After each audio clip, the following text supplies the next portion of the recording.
સંત યોહાનના શુભ સંદેશમાંથી પાઠ 12મો અધ્યાય। આથી ઈસુએ કહ્યું, એને જેમ કરવું હોય તેમ કરવા દો। મારા દફનના દિવસ માટે ભલે એ સાચવી રાખતી।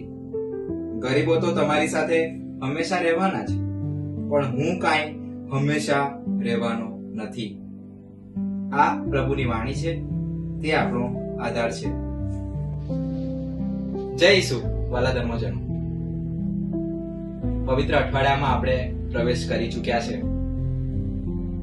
તાળપત્રના રવિવારે હોસાના, પ્રભુનો જય જયકાર એમ કરતા ઈસુને સ્વાગત રૂપે બોલાવવામાં આવે છે, ઈસુનું સ્વાગત કરવામાં આવે છે, હૈયામાં ઉલ્લાસ હોય છે।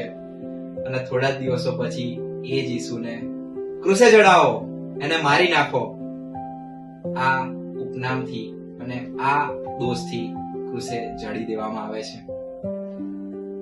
આજના શુભ સંદેશમાં પવિત્ર સોમવાર આપણને કંઈક ઊંડું જ્ઞાન આપીને જાય છે। ઈસુ માર્થા, મરિયમ અને લાઝરસ સાથે ભાણે બેસે છે, જમવા બેસે છે। અંગત હોય છે તેમના, ઈસુને તેમની ઉપર પ્રેમ હોય છે। ત્યારે માર્થા એક અત્તર લઈને પ્રભુના પગને અત્તર લગાડી અને પોતાના વાળથી લૂછી નાખે છે। કેટલી મોટી વાત!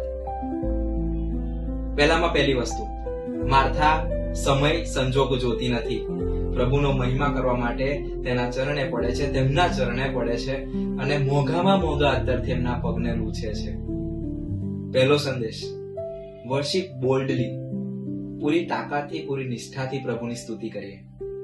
બીજો સંદેશ, મોંઘામાં મોંઘા અત્તરથી એમના પગને લૂછે છે। અને ત્યારે યહૂદા બોલે પણ છે કે કદાચ એની જગ્યા પર આ અત્તર આપણે વેચીને પૈસા ગરીબોને આપ્યા હોત તો।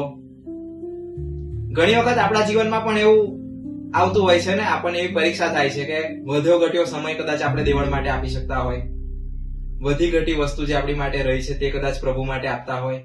પરીક્ષા જ છે મારા વાલા ધર્મજનો। આ બીજો સંદેશ છે, worship best and give best two Jesus, આપણું જે શ્રેષ્ઠ છે એ પ્રભુને આપવાની જરૂર છે। ત્રીજો સંદેશ, માર્થા પ્રભુ ઈસુના ચરણે પડીને એમની સ્તુતિ કરે છે। હા મારા વાલા ધર્મજનો, આપણું જીવન શ્રેષ્ઠ જીવન ત્યારે જ છે જ્યારે આપણે પ્રભુના ચરણે બેસીને કંઈક શિખામણ લઈએ છીએ, એ પ્રભુના ચરણે બેસીને પ્રભુની સ્તુતિ કરે છે અને સાચેમાં એ પુણ્યશાળી ઠરે છે। આવો, આ પવિત્ર સોમવાર છે, આ શુભ સંદેશ સાંભળ્યા બાદ આ 3 સંદેશ આપણા જીવનમાં ઉતારીએ, કંઈક રીતે આપણું જીવન બદલીએ અને એ થકી બીજાનું જીવન બદલીએ। જય ઈસુ।